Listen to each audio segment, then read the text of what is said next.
ইয়ো ইয়ো হানি সিং এই গানটি আপনারা সকলেই শুনেছেন এবং এই গানটি শুনে সকলেই হানি সিংকে নাম্বার দিয়েছেন 66। কিন্তু কেন 66 নাম্বার দিয়েছেন তার উত্তরে এটি হচ্ছে 5, এটি হচ্ছে 1, এটি হচ্ছে 50 এবং এটি হচ্ছে 10। এই সবগুলো মিলিয়ে হানি সিং এই মুহূর্তে 66 পেল। কোন পদ্ধতিতে? তার উত্তর হচ্ছে অ্যাবাকাস পদ্ধতিতে। অ্যাবাকাস এই শব্দটি কম বেশি আপনারা সকলেই শুনেছেন। গ্রাম বা শহর যেখানেই যান একটা দুটো তিনটে চারটে অ্যাবাকাস সেন্টারের অ্যাড কিন্তু আপনারা দেখতে পাবেনই পাবেন। এখন যারা তাদের শিশুদেরকে অ্যাবাকাসে পৌঁছে দিয়েছেন তারা ভাবছেন যে আমাদের শিশুদের অঙ্কের সকল ভীতি দূর হয়ে গেল, এবং যারা অর্থনৈতিক বা অন্য কোনো কারণে এখনও আপনাদের শিশুদেরকে অ্যাবাকাসে ভর্তি করেননি তারা হয়তো ভাবছেন আপনার শিশুর জীবনটা শেষ হয়ে গেল। কিন্তু সত্যি করেই কি তাই? অ্যাবাকাস কি? এটি কি নতুন? আমরা এই 2-4 বছর অ্যাবাকাসের নাম খুব শুনছি, তার আগে কি অ্যাবাকাস ছিল না? এটা কি নতুন পদ্ধতি? কেমন করে সেখানে মেন্টাল ম্যাথ শেখানো হচ্ছে? আপনার শিশুকে সেখানে ভর্তি করা দরকার কি ভর্তি না করলেও হবে?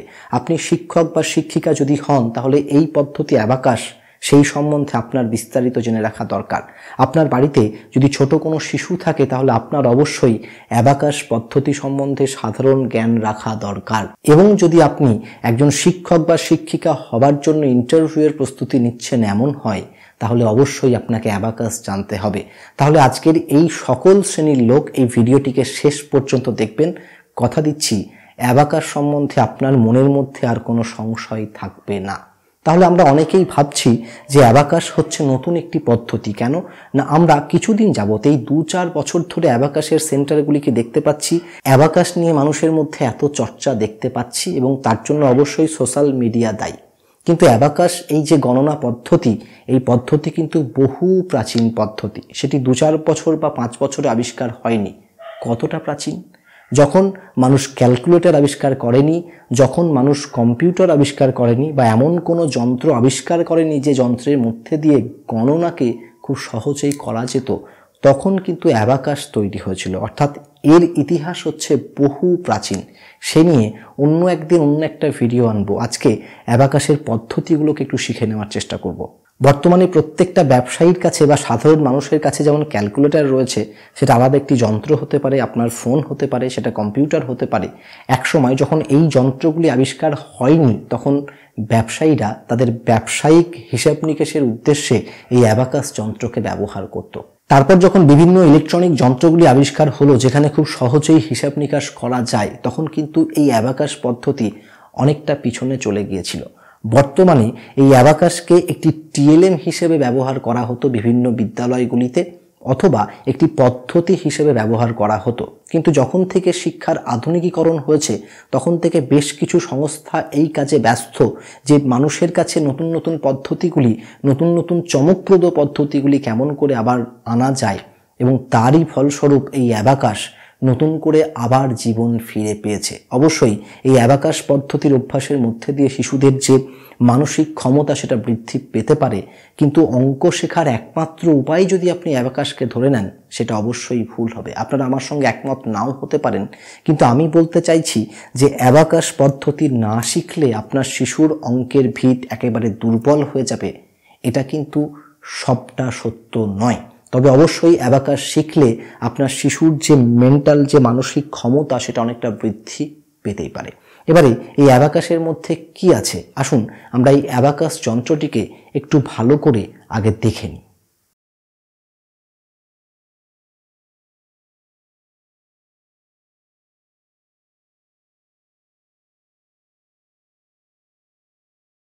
এই অ্যাবাকাস যন্ত্রের একটা প্রতিচ্ছবি আমরা আমাদের এই হাতের মধ্যেও ফুটিয়ে তুলতে পারি। এই পর্বটিকে খুব ভালো করে মন দিয়ে দেখে নেবেন। দেখুন, আমরা যখন সংখ্যা গণনা করি তখন একক, দশক এইরকম করে কিন্তু গুনতে গুনতে যাই। অ্যাবাকাসের যে ঘরগুলি সেখানেও কিন্তু একক, দশক এইরকম পরপর পরপর রয়েছে। এবারে দেখুন, আমাদের দুটো হাত রয়েছে, এটাকে আমরা এককের ঘর হিসেবে ব্যবহার করে নিতে পারি এবং এটাকে অবশ্যই দশকের ঘর হিসেবে ব্যবহার করতে পারি। এবারে আপনি একটু মনে মনে ভাবুন যে 2 অঙ্কের সবচেয়ে বড় সংখ্যা কত আছে আমাদের কাছে। তাহলে 2 অঙ্কের সবচেয়ে বড় সংখ্যা আমাদের কাছে আছে 99। তার থেকে এক বেশি হয়ে গেলেই হয়ে যায় 100, সেটা 3 অঙ্কের সংখ্যা হয়ে যায়। তাহলে আমরা আমাদের এই দুটি হাতের মধ্যে দিয়ে 99 পর্যন্ত কাউন্ট কিন্তু করতে পারবো। এবারে আজকের এই ভিডিওর মধ্যে দিয়ে সেই কাউন্ট করা ব্যাপারটাকে শিখে নেব এবং হাতের সঙ্গে এই যে অ্যাবাকাস যন্ত্র, এই অ্যাবাকাস যন্ত্রের একটা সাদৃশ্য, একটা সাযুজ্য ঘটানোর চেষ্টা করব এবং পরবর্তী আপনারা যদি আগ্রহ দেখান আজকের এই ভিডিওতে, তাহলে পরবর্তী অ্যাবাকাসের বিভিন্ন টপিকগুলিকে নিয়ে নতুন নতুন ভিডিও নিয়ে আসবো। তাহলে দেখুন, এখানে যে যন্ত্র দেখতে পাচ্ছেন তার যে এককের ঘর রয়েছে, আপনি এই মুহূর্তে আপনার হাতটিকে সেই এককের ঘর ধরে নিন এবং এই যে যন্ত্র, এই যন্ত্রের মধ্যে যে দশকের ঘর রয়েছে, সেই দশকের ঘরকে আপনি আপনার বাঁ হাত ধরে নিন। এবারে এই দুটো হাতকে আপনি যদি গোল করে ফেলেন, মানে কোনো আঙুলগুলো খোলা নেই এইরকম অবস্থায়, তাহলে এই দুটোই কিন্তু 0 হয়ে রয়েছে। এবারে দেখুন, এটি হচ্ছে 1, এটি হচ্ছে 2, এটি হচ্ছে 3, এটি হচ্ছে 4। আবারও মন দিয়ে শুনে নিন, আপনি আগে বুঝে নিন, তারপর আপনার বাচ্চাকে শিখিয়ে দিন, আপনার শিক্ষার্থীদেরকে শিখিয়ে দিন, যেখানে ইচ্ছা শিখিয়ে দিন। ইন্টারভিউ বোর্ডে গিয়ে যা কিছু প্রশ্ন করা হচ্ছে আপনাকে সকল প্রশ্নের উত্তর দিয়ে দিন। তাহলে এটি হচ্ছে এককের ঘর, এটি হচ্ছে 1, এটি হচ্ছে 2, এটি হচ্ছে 3, এটি হচ্ছে 4। তাহলে 1, 2, 3, 4 যদি হয় তাহলে এটি হচ্ছে 5। একদম ঠিক বলেছেন, এটি হচ্ছে 5, কিন্তু এটি কিন্তু কোনোদিন 5 না। আমাদের মনে হতে পারে যে 1, 2, 3, 4 যদি হয় তাহলে এটাকে খুলে দিলাম, এই মুহূর্তে 5 হয়ে গেল, কিন্তু না, একদম ভুল হলো। এটি হচ্ছে 1, এটি 2, এটি 3, এটি 4 এবং এগুলোকে বন্ধ করে দিয়ে এটাকে খুলে দিন, তাহলে হয়ে গেল 5। কেন হয়ে গেল? কারণ আমি যদি একে 5 বলি তাহলে পরবর্তী 6 কিন্তু আমি আমার এই আঙুলগুলিকে দিয়ে আর বোঝাতে পারবো না।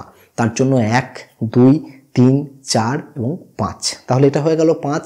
দেখুন, 5-এর পরে একটা খুলে দিলাম, হয়ে গেল 6, 6-এর পরে একটা খুলে দিলাম, হয়ে গেল 7, 7-এর পরে একটা খুলে দিলাম, হয়ে গেল 8 এবং 8-এর পরে একটা খুলে দিলাম, হয়ে গেল 9। তাহলে দেখুন, আমরা কিন্তু আমাদের এই 5টি আঙুলকে কাজে লাগিয়ে 1 থেকে 9 পর্যন্ত সংখ্যাগুলিকে দেখাতে পারলাম। আরও একবার বলে দিচ্ছি, আরেকবার দেখে নিন। দেখুন, আপনার কাছে আর কোনো সমস্যা থাকবে না, আপনি হাসতে হাসতে আপনার শিশুকে, আপনার ছাত্রছাত্রীদেরকে শিখিয়ে দিতে পারবেন। তাহলে এই হাতের এটা হচ্ছে 1, এটা হচ্ছে 2, এটি হচ্ছে 3, এটি হচ্ছে 4 এবং এটি হচ্ছে 5, এটি হচ্ছে 6, এটি হচ্ছে 7, এটি হচ্ছে 8, এটি হচ্ছে 9। আশা করি তাহলে এই মুহূর্তে আপনার কাছে 1 থেকে 9 কাউন্ট করাটা অনেক সহজ হয়ে গেল। এবারে আপনি গোটা মুঠোকে বন্ধ করে দিন, তাহলে এটা হয়ে গেল 0। বেশ, তাহলে দেখুন, আমরা 10 কিন্তু কোথাও পেলাম না, আমরা কিন্তু এই হাতের মধ্যে দিয়ে 10 দেখাতে পারলাম না, আমরা শুধু 9 দেখাতে পারলাম। কেন না, এটি হচ্ছে এককের ঘর। 10 মানেই কিন্তু সেখানে দুটো অঙ্ক চলে এলো, সেটা কিন্তু আর এককের ঘরের অঙ্ক নয়। 10 মানে তার মধ্যে দুটো অঙ্ক আছে, তাহলে একটা অঙ্ক বিশিষ্ট সংখ্যা আমরা 9 পর্যন্ত পেতে পারি, তাই এর মধ্যে শুধু 9 পর্যন্ত রয়েছে। এবারে যখন আপনাকে 10 বলতে হচ্ছে, তখন দেখুন এই হাতের একটা আঙুলকে খুলে দিলে সেটা হয়ে গেল 10। বেশ, 10-এর পরে যদি 11 হয় তাহলে এটা 11, এটা হচ্ছে 12, এটা হচ্ছে 13, এটা হচ্ছে 14, এটা হচ্ছে 15। এটা কিন্তু 15 না, এটি হচ্ছে 15, এটি হচ্ছে 16, এটি হচ্ছে 17, এটি হচ্ছে 18, এটি হচ্ছে 19। তাহলে 19 যখন হয়ে গেল তাহলে এটি নিশ্চয়ই 20। এই দুটোকে খুলে দিলাম, এটাকে বন্ধ করে দিলাম, তাহলে এটা হয়ে গেল 20, 21, 22, 23, 24, 25, 26, 27, 28, 29। আবার এটাকে খুলে দিলাম, এটা বন্ধ করে দিলাম, হয়ে গেল 30, 30-এর পর 31, 32, 33, 34, 35, 36, 37, 38, 39, হয়ে গেল 40। তাহলে 40-এর পর 41, 42, 43, 44, 45, 46, 47, 48, 49, হয়ে গেল 50। তাহলে 50, কিন্তু এটা 50 না, এটি হচ্ছে 50।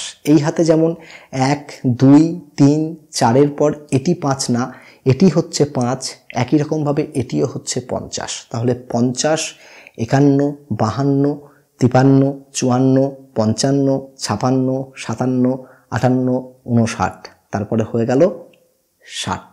তাহলে এইরকম করে আপনি কাউন্ট করতে করতে কিন্তু একেবারে 0 থেকে 99 পর্যন্ত সংখ্যাগুলোকে আপনি আপনার এই আঙুল দিয়ে প্রকাশ করতে পারবেন। যোগ বিয়োগের যে বিষয়টি, সেটি এর পরবর্তী যে ভিডিও আসবে সেই পরবর্তী ভিডিওতে নিয়ে আসবো। আবারও বলছি, এগুলো কিন্তু সরাসরি শিশুদের জন্য নয়, কারণ শিশুরা এগুলিকে দেখে হয়তো সেভাবে খুব একটা কিছু বুঝতে পারবে না। আপনি তার অভিভাবক অভিভাবিকা এগুলোকে শিখে নিন এবং আপনার শিশুকে শেখান। আপনি শিক্ষক বা শিক্ষিকা বিকল্প একটি পদ্ধতি হিসেবে এটাকে দেখুন, এটাকে শিখুন এবং শিখিয়ে দিন। এবং তার সঙ্গে যারা ইন্টারভিউয়ের প্রিপারেশন নিচ্ছেন তারাও কিন্তু একটা বিকল্প পদ্ধতি হিসেবে এই অ্যাবাকাসটিকে অবশ্যই শিখে রাখুন। ইন্টারভিউ বোর্ডে কিন্তু কাজে আসতেও পারে। আমি যে অ্যাবাকাস সম্বন্ধে সব জানি এমন কোনো কিছু না, আমার হঠাৎ করে আগ্রহ হলো জানার। যা জানছি তার সবটাই আপনাদের সঙ্গে শেয়ার করছি। আপাতত আমি এইটুকু শিখেছি, এইটুকু আপনাদের সঙ্গে আলোচনা করলাম। আজকের এই ভিডিওটা কেমন লাগলো সেটা অবশ্যই জানাবেন। এবং অঙ্ক শেখার জন্য অ্যাবাকাস কিন্তু শেষ কথা বলবে না। তাই দারিদ্রতার জন্য বা অর্থনৈতিক কারণে বা যে কোনো কারণে আপনাদের মধ্যে যে সকল শিশুকে অ্যাবাকাস সেন্টারে ভর্তি করতে পারেননি তারা অযথা ভেঙে পড়বেন না। অ্যাবাকাস ছাড়াও অঙ্ক শেখা যায়। একটা বিরাট বিরাট প্রজন্ম কিন্তু অ্যাবাকাস ছাড়াই অঙ্ক শিখে এসেছে এবং বর্তমানে তারা সফল। তাই বিশেষ কোনো কারণে যদি আপনি আপনার শিশুকে অ্যাবাকাস সেন্টারে ভর্তি করতে না পারেন তাহলে বিচলিত হবেন না, ভেঙে পড়বেন না। অ্যাবাকাসে ভর্তি করা মানেই অঙ্ক শিখে যাওয়া কিন্তু নয়। একটা গাছে 10টা পাখি বসেছিল, সেখান থেকে 4টে পাখি উড়ে চলে গেল। এখন উত্তর বের করতে গেলে যোগ করতে হবে না, বিয়োগ করতে হবে না, গুণ করতে হবে না, ভাগ করতে হবে। সেটা বোঝার জন্য একটা শিশুর অ্যাবাকাস পদ্ধতির কোনো প্রয়োজন নেই। তাই অ্যাবাকাসই অঙ্কের শেষ কথা বলছে এমনটা কিন্তু না। তবে হ্যাঁ, অবশ্যই একটা শিশুর অঙ্কের ভিত তৈরি করতে, তার মস্তিষ্ককে পরবর্তী জটিল থেকে জটিলতর বিষয়বস্তুগুলিকে সমাধান করতে এই অ্যাবাকাস পদ্ধতি অবশ্যই সাহায্য করবে। এই নিয়ে কোনো দ্বিমত থাকতে পারে না। তো যাই হোক, আজকের এই ভিডিওটি কেমন লাগলো সেটা অবশ্যই কমেন্ট বক্সে কমেন্ট করে জানাবেন। এবং এই ভিডিও যদি বেশ কিছু ভিউ পায় তাহলে আমি জানবো যে এই টপিকটি সম্বন্ধে আমার যে সাবস্ক্রাইবার বন্ধু তাদের জানার বিশেষ আগ্রহ রয়েছে। তাহলে আমি পরবর্তীতে এই টপিকের পার্ট 1, পার্ট 2, পার্ট 3, পার্ট 4 নিয়ে আসবো। আর যদি দেখি না ভিউ সেই 1-2 হাজার পরে মুখ থুবড়ে পড়লো তাহলে জানবো আপনাদের এই বিষয়ে কোনো আগ্রহ নেই। আমি আবার খোঁজার চেষ্টা করব যে আপনারা কোন বিষয়ে আগ্রহী হবেন, সেই বিষয়ে ভিডিও নিয়ে আসবো। তাহলে আজকের এই ভিডিও কেমন লাগলো সেটা অবশ্যই কমেন্ট বক্সে কমেন্ট করে জানাবেন।